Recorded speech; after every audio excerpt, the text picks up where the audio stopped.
So to how to overcome the sufferings, he started his journey. And after trying extreme practices, he abandoned both extremes and found the middle way. You may have the teaching, middle way. It is like a balanced mind, lead inner happiness, and he attained enlightenment while meditating under the Bodhi tree. So after enlightenment, the Buddha taught that the core of his teaching was to attain right mind. So it means that what truly mattered was not rituals or social rules like caste systems or like eating habits. It is more like looking within and purifying the mind. That was the core concept of Buddha's teaching. So every teaching goes into his seek for the right mind. That was the Buddha's enlightenment.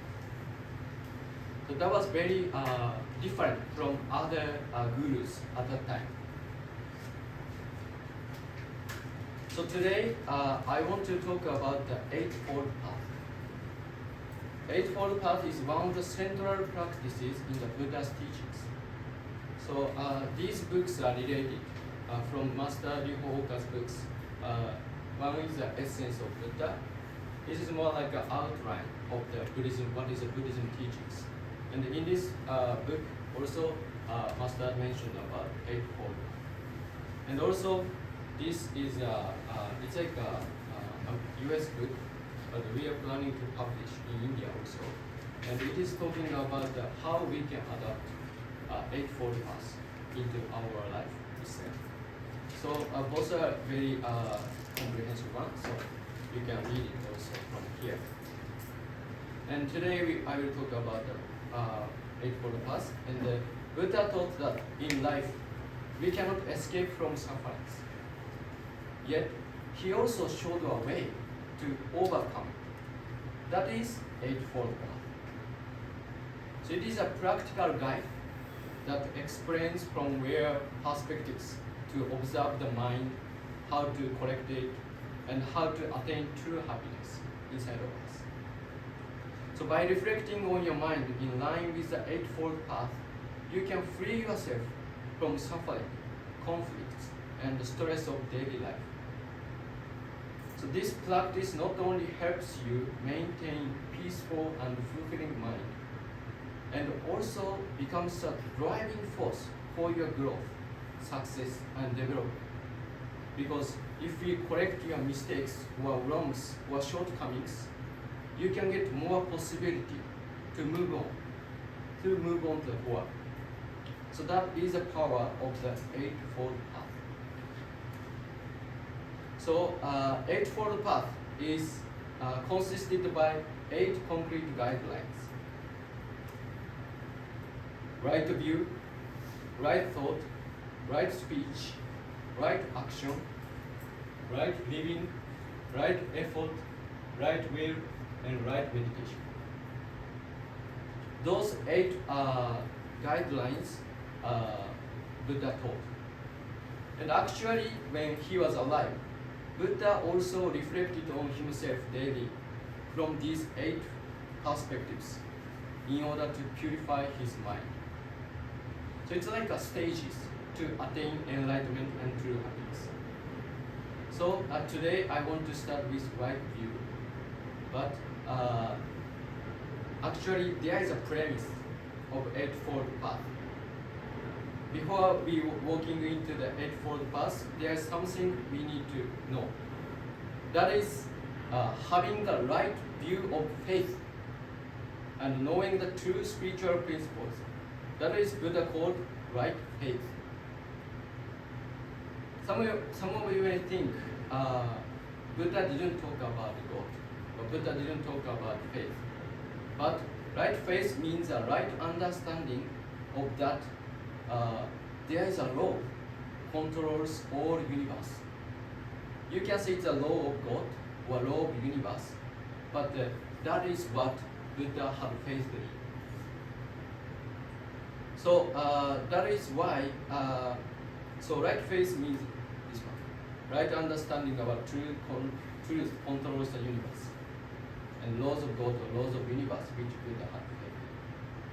So this is why right faith can only be gained by learning the Dharma, learning the true teachings. So today I will briefly introduce 3 points about right faith as totally happy science. First one is there exists a supreme God, the creator of all, and we call it El Cantare. Its meaning is earth filled with light, the earth filled with light. So historically, he was called in different names. In Christianity, Heavenly Father. In Judaism, Elohim. Allah in Islam. And in Buddhism, the eternal Buddha. And in Hindu, Vishnu. All are same existence, we believe, in different name of El Cantare. So he created not only humans, universe, or other environments, but also the law of the universe itself. It is a framework that guides human beings to grow and to find true happiness. So this is a spiritual truth. So nothing is born by accident. Nothing is born by accident. And he is a being, he is a beginning, and everything is under his law. So this is the first point. The second point, the essence of human beings is soul. And each souls were created by the light of God. So we all are souls born from God, sharing the same divine nature within us. So this is a true meaning of equality. Equality means we are all came from the one source. So we have shared the divine nature within us, like a diamond. In essence, we are like a diamond, talking about soul. But it's like a unpolished diamond. It's like a diamond in a rough. So we have to polish it out to shine within. So first I want you to accept this truth. In essence, you are the light. You are the divine nature you have within. And then, how do I polish out our shine?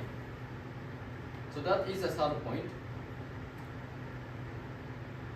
El Cantare created the system of reincarnation. And this world where we live for several decades as a training ground for souls.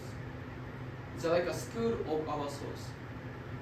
These earths are created for education of our souls. So here we gain experiences that help our soul mature.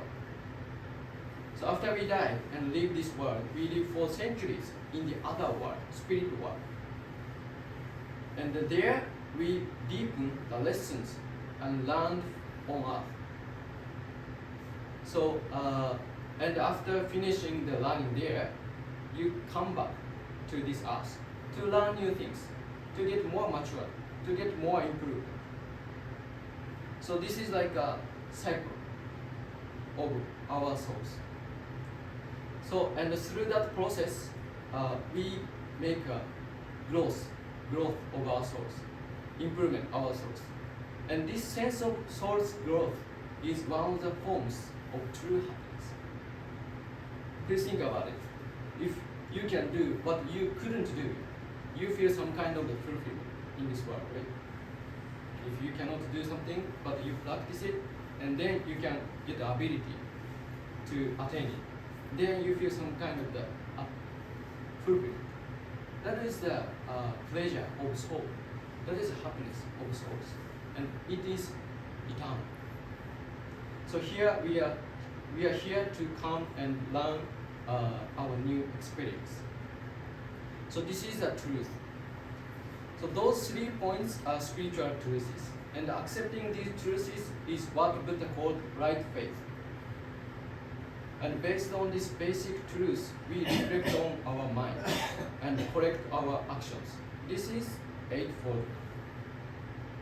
So following the guidance of Eightfold Path, observing and reflecting on your own mind is known as self-reflection. Self-reflection. So let me talk about one word about self-reflection. So what is self-reflection? In short, our master saying that self-reflection is a practice of restoring your true shining self. So it's not like a blaming yourself. It's not criticizing yourself. It's like taking a shower for your mind. So while living in this world with a physical body, we often forget that our true nature is a shining self. And sharing the same divine qualities as God. We forget it. And also we forget that we came here for the purpose of soul training. And at times, we sometimes get swept away by bodily desires, physical desires, emotions, or like material concerns, and becoming trapped in suffering. So self-reflection is a practice that removes that kind of dirty thing, like rust or like impurities of the mind. That is a purpose, and through the self-reflection, we can regain our original, beautiful, radiant self. So just as we take a shower when our body is dirty, or wash our clothes when they are stained, so it is essential to cleanse the mind through reflection. So through this process, you feel refreshing clarity in your mind, reduce your stress, and get more confident in yourself. That is the importance of self-reflection. I'm talking about a lot about this patient. And let us learn about the first teaching of Eightfold Path, and that is right view. And before going into this, I want to ask you, do you know how much information humans take through the vision? Do you know how much ratio we can get through the vision?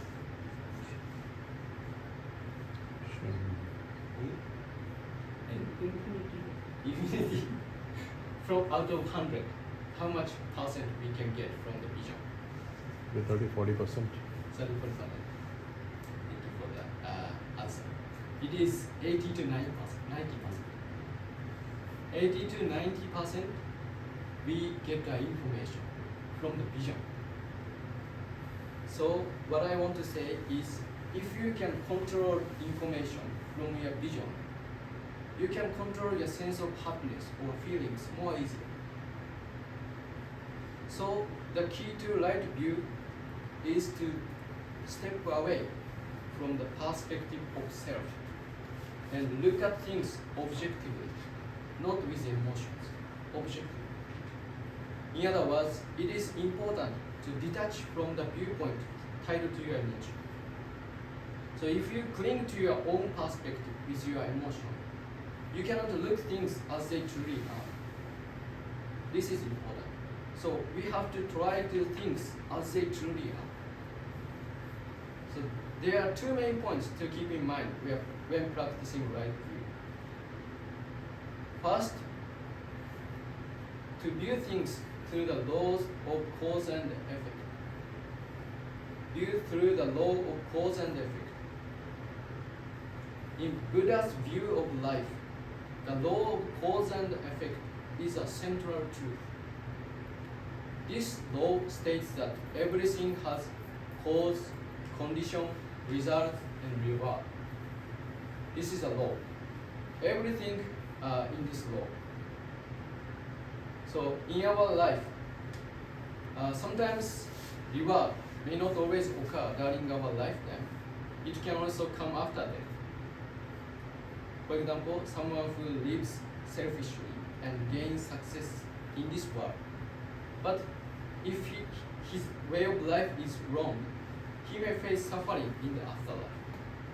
This is a reward.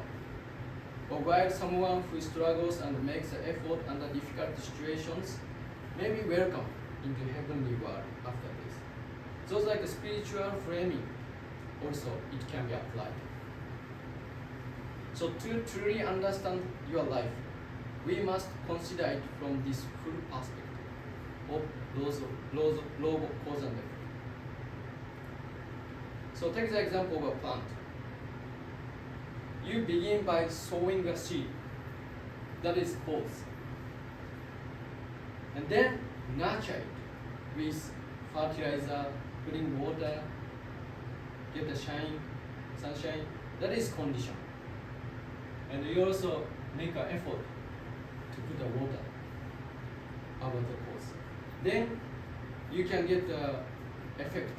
It is a result, like a result of the flower blooming. And only then you can see whether the flower is beautiful or not. That is reward. If you can see the beautiful flower, you can feel happy. That is reward. If you cannot, if the flower didn't work well, we feel sad. That's a reward. So I want you to know that the kind of seed you sow determines the kind of flower that will eventually bloom. So you cannot get a different flower from the seed. So if you want to become your life happier, you have to put a seed of happiness. If you want to get love, you have to put a seed of love. Then you can get the love. Those kind of rule, the law, is governed. So this is a teaching of the how to see the things from the Buddha's perspective. So the law of cause and effect applies to both this world and the next world. And it is a principle that which all of existence operates. So in our life, you might sometimes feel like this world is not fair, or why God doesn't make it right. You may feel like that. But as I said, the truth is that reward is not always occur during a lifetime only. Through the full perspective, that always reward, consequence will come. So therefore, although it is said that the Buddha didn't teach about God, he had realized that the whole world created by God is fair and just. So in practicing right view, it is important to base your perspective on this principle. Everything has a cause, and when something happens to you, it is essential to look objectively at the reasons behind it, the causes behind it. So seeing correctly in the Eightfold Path means carefully observing the continuous chain of cause and effect. And for example, ask yourself, what caused me to act this way? Why I behave like that? What were the results of my actions? And as a result, what might have happened next? It is important to analyze events in this way, step by step, to truly understand the flow of life. So, for example, let's think about a situation where your colleague didn't greet you at the morning. So when you saw it, you took it as he or she ignored me, maybe. And this is the cause. In that moment, you might feel maybe he doesn't like me, he dislikes me, like that feeling comes up in your mind. And you got hurt. This is a result. But what is the cause of that feeling? If you reflect carefully, you might realize that in the past, you had experienced that someone else disliked you and ignored you. So that memory overlaps with the present situation and leading you to interpret it as my colleague must dislike me. That's why she ignored me, even though I didn't do anything wrong. Those kind of suffering comes up. So the past experience might become your root cause of your suffering right now. So, and if you interact with the person while holding on to that negative thought, you might act coldly toward him. Then this behavior becomes a new cause, negative cause. Then your colleague will react coldly to you as well. So it's like a chain. So then you could unconsciously create same suffering over and over again. That is a chain of the negative pattern of the law of cause and effect. So on the other hand, if you realize your cause of suffering and think, maybe I just feel dislike based on past experience, but this time not same as before because I didn't do anything wrong. If you find out, you can decide to help colleague or say hello to colleague from you as way of sowing a good seed. The person may react with opening heart, and then he may say like, actually I had like an unfortunate thing in my family, so I was very depressed, so I couldn't react to you like that. So that you can change your cause, and then you can get a stronger connection with your colleague like that. So you can get the result in good way. Those are the one thing you can practice in your life as well. So I want you to know that searching for the root cause of suffering is very important, applied into this law cause and effect. So that you can know about this, you can change your result, then you can change your life better. The root of many worries, suffering, and dissatisfaction and anxiety is not knowing why we feel that way by ourselves. So once we explain why we feel this in a certain way, most of these problems disappear. If you can understand the cause, it will disappear. For most people, however, the explanation is missing. They have no clear understanding why things happen as they do, why we reacted in this way. So developing that understanding is very essential in this right view. So one way to do this is through seeing, analyzing events and experience objectively. This is what is meant by right view. We can say that human beings sow seeds of cause and effect every day. So by observing how the seeds we plant grow and develop, we can see the outcomes of our action as well. So therefore, the law of cause and effect serves as both a philosophy of success, because you can correct the mistakes. If you can correct the wrongs, you can get a better result. And also a philosophy of happiness. If you can sow a seed of love, you can get the love. If you can help others, you can get the help from others, like that.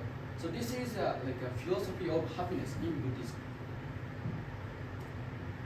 And the second thing is to look at things from different point of view.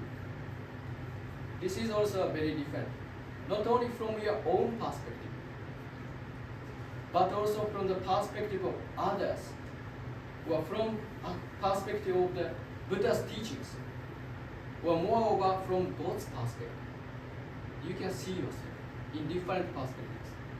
So Master said, root of misery is a difference in understanding. The gap between your understanding of yourself and other people's understanding of you, or the gap between your understanding of others and their perception of themselves. There's a huge gap from my side and your side. So we have to fill the gap. That is one way to do the right view. So we observe many people and many things, yet we cannot fully see or understand everything from all directions. We see only from our direction only. So if we could truly understand everyone and everything completely, ultimately there wouldn't be any gaps in understanding and confusion or unhappiness occur. So most of the time, when we feel suffering or anger, we are thinking only from our own perspective only, and judging situation based on our own circumstances, without considering the other person's situations or background. In other words, we are focused only on ourselves usually. Since both sides often do this, like me and other people doing the same thing only, the conflict arises and the suffering is created. Therefore, it is important to step away from your own viewpoint and try to consider things from the other person's perspective. Additionally, think about how a guiding spirit or angel see this situation, or you can see things objective from a higher perspective, like a God, like a sacred person, or like your guru, like that. So you can more variety, more like a huge range of the understanding you can get from it. So like the same situation, imagine your colleague didn't greet you. And you might feel maybe they don't like me, like that. Same situation, and you felt bad. But this time, let's shift the perspective and look from the other person's viewpoint. So, but in order to do that, you need to try to know about that person's like personality, like background, situations, like that. You have to know about his information, because that's a source to judge, to view things from other perspective. So if you try to do that, maybe, for example, you could hear from your other colleague that that colleague may have been upset by mistake they made the previous day. So you can understand their situation. Or like perhaps he was preoccupied with family problem happened at home, like that. If you can understand his situation, you can feel, you can reduce your suffering a little. So rather than jumping to the conclusion based only on what we can see or understand, allowing for the possibility that the other person might have been going through something difficult, and it can help you ease your anger or suffering. So you need to make a room in your mind for understanding the other person's viewpoint. So if you do not try to understand and immediately assume we are ignored, respond to him coldly, then this becomes a new cause of suffering for you. On the other hand, if you think he must have had some reason and respond with a smile or ask, "Are you okay?" the colleague may feel cared for, and which can actually strengthen the trust and improve the relationship. So you can change a bad cause into good result. Then good result will be the good cause as well. So in short, it is important not only to examine the cause of your own reactions, but also to imagine the causes of the other person's reactions, to view things from their perspective. By doing so, you may realize that what caused you suffering or what you assume to be true may not actually be so. You just misunderstood the situation. You just didn't get enough information to understand correctly. You may find that truth. So this understanding can help dissolve much of your stress. So similarly, our personal view of life often differs from how God sees our lives based on spiritual truths. So it is important to know God's perspective by learning spiritual teachings. What may appear to us as just suffering or challenges can be experiences meant to help us grow develop from the God's perspective. So this is because, as I said, this world is a school for the soul. So not just a place to live humans free to live for several decades. This is the school. This is a training center for our soul. That's why we have to believe it and take the challenges or difficulties as your growth. So learning master's teaching will allow you to be able to see things from a higher perspective rather than only from your own viewpoint. And it is what is referred to as spiritual awakening or enlightenment. So this attitude is essential for living life for positively, meaningfully, and live with the truth. Not only our master's teachings, but also from the historical philosophers or any other religious leaders. Those teachings also have some kind of this truth. So we have to extract it and apply to our life to broaden our possibility, broaden our point of view. That is a way to do the right view. So today we will practice right view and introduce how to do it. So please look at your handout. There is a handout of this self-reflection sheet. So I would like to practice this right view in this session. So first I would like you to record one incident or one event you got shocked from, or person you are suffered from. And we will examine it together. So please, data is fine, but just first you have to set some agenda here to remember what the things you caused suffer, or person you got suffer from.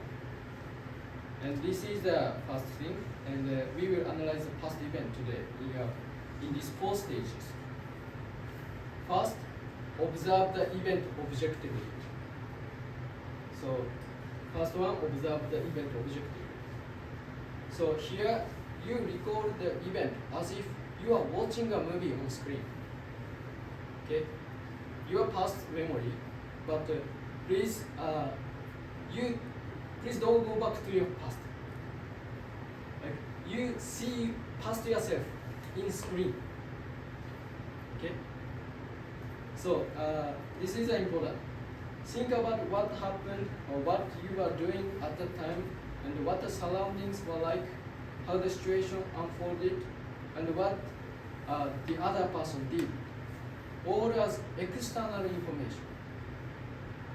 So you're watching your life as like a drama, like a movie at the situation.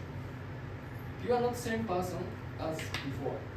So you are the viewer, and your past self is a main character of the drama, of the movie. So completely separated. Okay.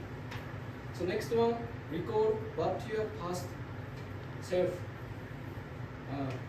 recall what your past self felt and thought. This is also second point. So in this box, I want you to remember how you felt at the time, objectively. This is also important. Objectively, your feelings now is not connected to the past self. Okay. So just honestly, you can recall how you felt at that time, but not connected to yourself right now. Okay? And searching for the root cause of that suffering. Why I felt like that at that time? Why you felt such a suffer at that time like that? So this is the second part. And third part, try to see the other person from their perspective.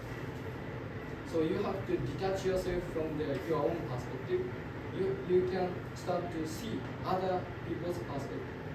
Why do you think they acted like that? Why did they respond like that? What was the cause behind their actions? Try to consider this objectively, and without letting your own biases influence this perspective. Okay? Just as you can know, as much as you know, you can think from other person's perspective. Why they did like this, or why it happened. And finally, view the event from the perspective that we are born to train ourselves. The first time. So this is same as the God's perspective. Why we have to experience the things, the sufferings.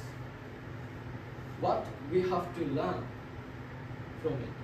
What was the lesson we are meant to learn about it.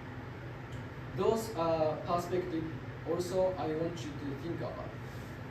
So what did the God want you to learn from that experience? What kind of growth were intended through this situation, like that? It might be difficult, but it is a starting point. So please try easily, freely. And also you can, if you set the first one, anywhere you can start, as you like. The easier one should be go fast. So this is today's practice. But before going to the practice, I want to do some meditation a little bit to ease your mind. So before beginning self-reflection, we will do a meditation to receive the light of the heavenly world. So, like meditation, self-reflection cannot be done properly unless the mind is in calm and peaceful. So today, only a few minutes, but we will do the counting meditation and get the light from heavenly world. So you all try to practice the counting meditation. You know how to do it. Like counting meditation is a method to counting numbers in your mind as you breathe in and out. So if you breathe in, you can say in your mind 1. Then if you breathe out, you can say 2 in your mind. And this is the method to focus on one thing to make it your mind calm. So that you cannot get any disturbing thought. So this is a way to focus on your mind. So please relax your body. Please stretch your body first. So gently lower your shoulders. Gently lower your shoulders. Turn your necks. Twist your back. Twist your back. Yeah. So make sure there's no tension in your body.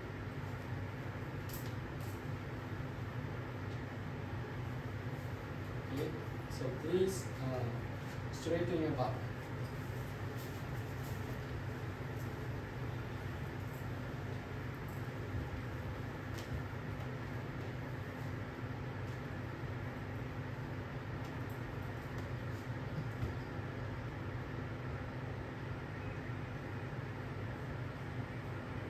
So please close your eyes and start to take a deep breath.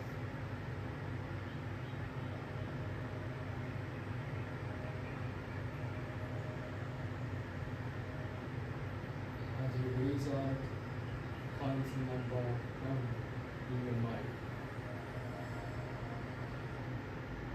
As you breathe in, count number 2 in your mind. Please keep the deep breathing.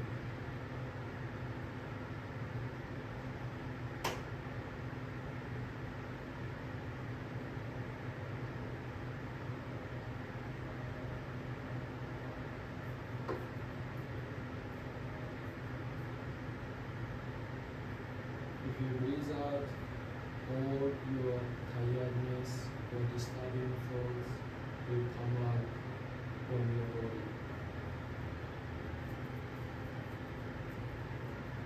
When you breathe in, the light from heavenly world will come into you.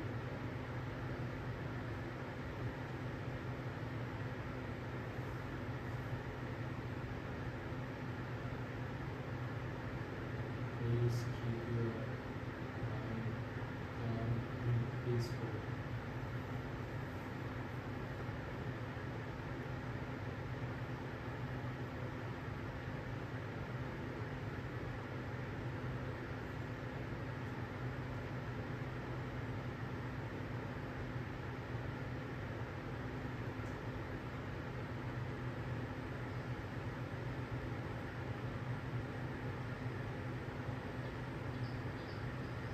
Let go of distracting thoughts.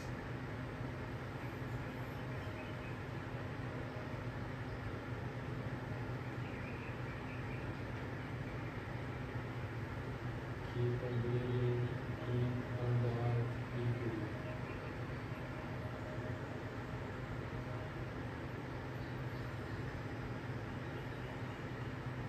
Imagine when you breathe out, your tiredness or disturbing thoughts will be blown away.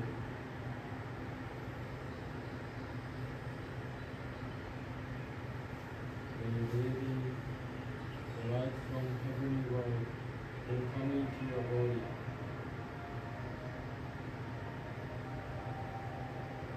If you count up until 10, you can start with 1 again.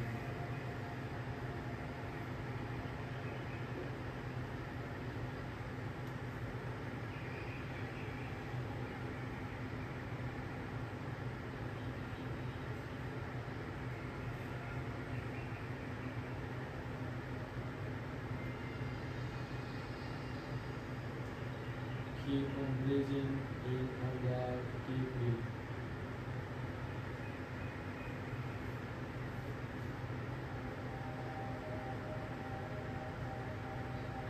Imagine a golden tube running from the top of your head and down along your spine.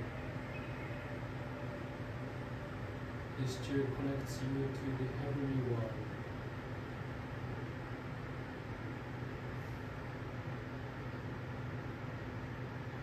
As you breathe, visualize this light filling your entire body from within.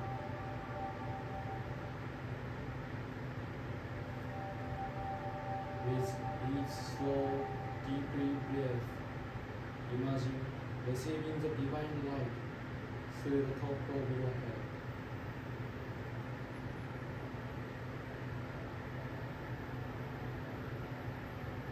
Feel the light spreading in your body with warmth, clarity, and peace.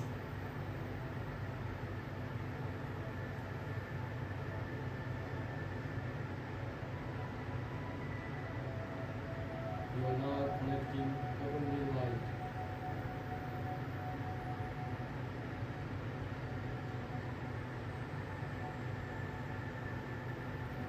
The light from heavenly world flowing to your body, flowing to your body, flowing to your body.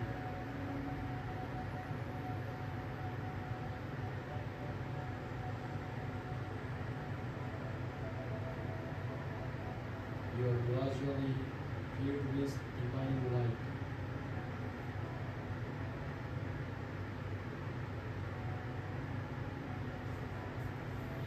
Imagine you are shining within yourself.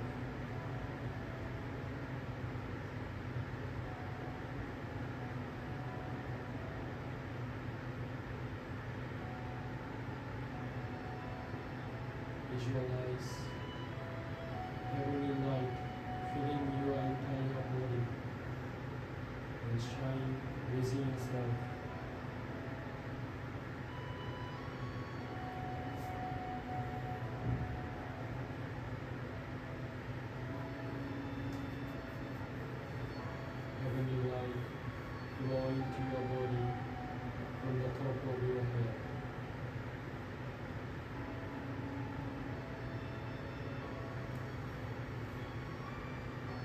Please feel your calmness, happiness inside of you.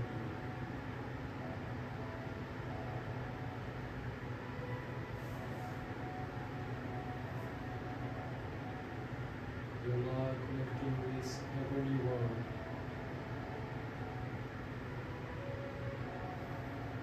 You're now getting the energy from the heavenly world.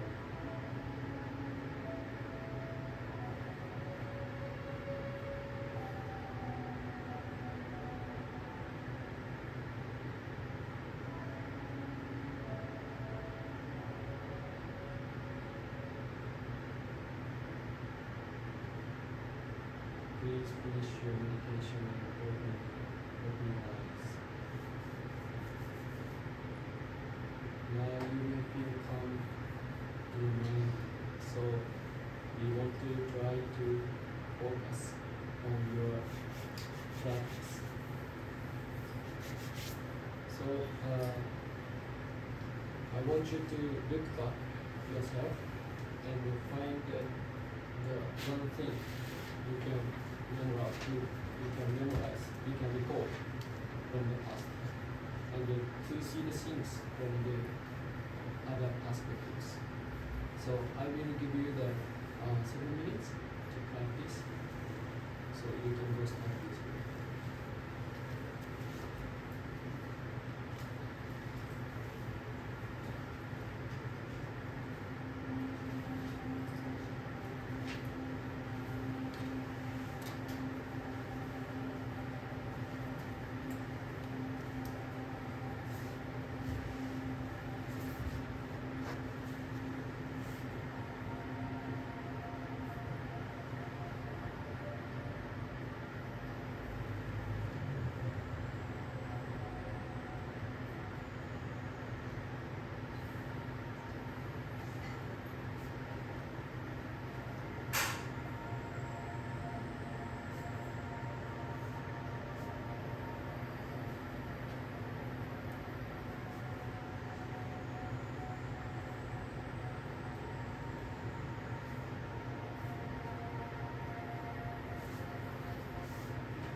it was quite a little bit challenging and difficult sometimes. But I want you to know that observing yourself and those around you and your environment objectively is extremely important for maintaining your inner peace. And humans often suffer because they view others and events just from their own perspective, as I said. So through this practice, you learn to see things from perspectives beyond your own. And that will be good for you to understand the situation easily without moving your emotions. So this is one way to releasing your stress in daily life as well. So let me sum up today's session. So today we learn right view and how to view people and events correctly and in a way to keep your mind calm and peaceful. In this teaching, I would say it is crucial not to identify yourself with suffering. This means life is not painful simply because suffering exists. Life becomes painful when we cling to our own sufferings. So please realize that suffering allows you to exist only for growth of our souls, not to torture. So what matters is what you learn from it and how you live in response. What you learn from the suffering and how you live in response. Also, wisdom you learn from suffering shapes who you are and determines the value of your life. By learning from suffering through self-reflection practice based on Eightfold path and using it as an opportunity for growth, your life can become radiant and beautiful. And in Buddhism, there is the saying, a lotus flower in the mud. Lotus flower in the mud. So this means, like lotus flower, blooms from the mud water. Despite the difficulties and sufferings in this world, we can bloom ourselves beautifully and fragmentally, like a lotus flower. That is the Buddha's enlightenment. Even if you are in the suffering, even if you are in a difficult situation, even if you are in the setbacks, you can bloom yourself from that situation. And to bloom yourself, Buddha gave us the teachings and Eightfold. So this presents a path of Buddha's enlightenment. Also, what Elkantara wishes for us. So please let us continue to learn Eightfold Path as a practice of overcoming suffering and bloom the flowers of beautiful life. So next time, I will talk about right speech. Right speech. It is a third one, but I want to make it to second one because it's more easier to make a self-reflection because it's visible. And finally, our Happy Science Chennai has a mission. It is glow within and brighten the future together. This is our slogan. So let us grow together, all. And through the practice of these teachings, to let our true self shine and become a provider of happiness for the society. So this is a concludes today's seminar. Thank you very much for attending. Thank you very much.